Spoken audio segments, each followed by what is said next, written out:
Alright guys, here we go. The next step, we're going to take our tester semi-gloss. I've already coated this one. If you can see that I've got a real nice gloss coat on there. And that'll help me with the washes, so that the washes will flow where they're supposed to. And that I'll be able to wipe them off where they don't need to be. You can see right here the difference in the finish, where this one is not gloss coated whatsoever and this one is. So I'll show you real quick.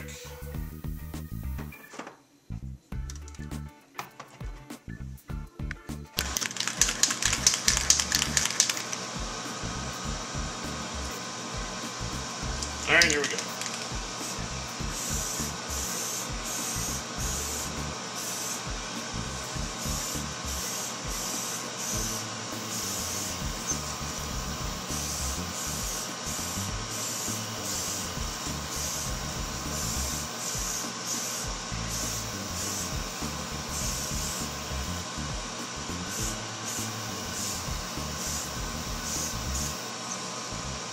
Alright, you just want to make sure that you get nice, even coverage everywhere without letting it drip. And I think that's right about the edge of where I want to be. So we'll let this one dry while we work on the other one with the wash. So let's go take a look at the washes. Alright, here we are back on the old model desk. The three washes we're going to be using to do these are, we've got Devil and Mud, Griffin Sepia, and then I've got an oil-based burnt umber that I use. What I did was I took some regular oil-based artist paints, diluted it with a little turpentine, and then I've got it where it's all ready to be thinned out and used. And what I'll do is I'll use this to highlight a lot of the recesses that I want to be a little bit darker. It works out pretty well. So let's get working, see if we can find us a nice brush to spread our wash with. Alright, right there, I wanted to highlight this before we got to doing the wash. If you can see on the gun barrel, where right in here where I was able to dry brush the striations of bolt gun metal to make it look like an actual piece of metal pipe. And I think that comes off pretty good, looking like some type of artillery piece. I've had some people ask me why I kept the gun this color and not camouflage it like the rest of the tank. And the reason is I like it better this way, because I want to be able to look at an artillery line and see big guns. Yeah, I could camouflage them, but I think they stand out a little bit better this way. In my fantasy military, it's not really necessary to have our gun barrels camouflaged. So let's get on to washing this puppy. Alright guys, what we're going to do now is we're going to do the double speed video. I'm going to start washing this here tank from beginning to end so you can see how I do the whole thing. And then at the end we'll see what it looks like. But what I've done is I've taken a little flow aid, which is right here. A little flow aid and a little extra water. If you haven't got a water bottle, if you haven't got a water bottle like this yet, it's made for like ketchup and stuff. You can buy them for like $1 at Walmart. You should have that. Get you a regular supply of water at your model desk. Anyway, I put a little water and a little flow aid in my Devil and Mud because it was a little bit too thick. And what we're doing is we're about to wash this tank here. This is the one that we clear coated earlier. So as you can see, the coat has a nice shine to it, and it'll help the Devil and Mud just wash over it. So get ready, because we're about to speed up the video.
Alright guys, there you go. We got the wash on the vehicle. You saw how it went on. And now what we're going to do is we're going to take some just dirty brush water. We'll go back and we're going to knock down some of those places where the wash didn't flow exactly like we wanted it to. You got to consider that the fact that the vehicles will be out in the rain and stuff. And so you're going to have a lot of dirt and dust getting on them. If the guys don't get to maintain their tank too much, then you're going to have a lot of stuff pile up. And it's going to go all in the crevices. So what I'm doing right now is I'm just taking the dirty water and I'm hitting big concentrations of the wash and making it not so pronounced. And then what we're going to do is we're going to go back here in just a second with our Q-tips, and then we'll soak up all the excess. And you'll see how this will work out in just a second. This will look pretty good. This is giving it another chance to run and go where it needs to go. And then keep in mind that we're not done washing. After this, we got 2 more colors to go in which to pick out a lot of the detail. So right now, this is just your basic grunge coat. And we want the grunge coat to be all over the tank and not too thick. See, boop, make it run. Alright, now watch this. Take the Q-tip and you just dab it on the top, and it'll pull in all the extra pigment and such. Like right here. If you can see right there, watch this. And then it'll just fill in. So look right here on the bottom, watch. Soaks it right up. Complete with sound effects. And now it's not too heavy. You can see right here we got a little bit. Just touch your Q-tip to it, and the capillary action will just take it all out. Like I said, don't worry about if you overdo it. It's better to get it now while it's still wet than try to fix this after it's dry. It's pretty hard to fix after all this is dry, but you've got a while. I mean, this will stay wet for a while, and then if it starts to dry out, just get your brush with your water on it, come right back on. Then you take your Q-tip and suck up all the excess water. And there you go. Alright guys, here we go with the Griffin Sepia wash. Basically, you've seen me apply a wash before. All we're going to do is, this is more of a precision wash, you know, getting specific details highlighted and making the little weathering features. A little bit different than the wash that we just did, because we're not trying to get the whole tank dirty. Now we're just going to go around certain things. The difference you'll see between this wash and the other wash, the oil wash, is that when the oil wash actually settles in, it'll become it'll look more greasy, more oily. I know it's kind of using a word to define itself, but you'll see the difference in a minute. This right here is going to dry pretty flat, and you will be able to see the difference when I go in to put the oil wash on over these. So more or less what we're doing right now is we're just touching around the detail, right? Making it stick out a little bit more. And then you'll take, like with these bolts, and just run this down, and then take your finger, kind of smudge it. And it gives that appearance that there's maybe some rust or some grime or gunk coming off the bolts. Hit this little crevice right here. Then for these up here, we just take and run directly over them, just like we did on the other one. And over the next couple minutes, the wash will try and find the lowest point, and then it will leave the bolts high and dry.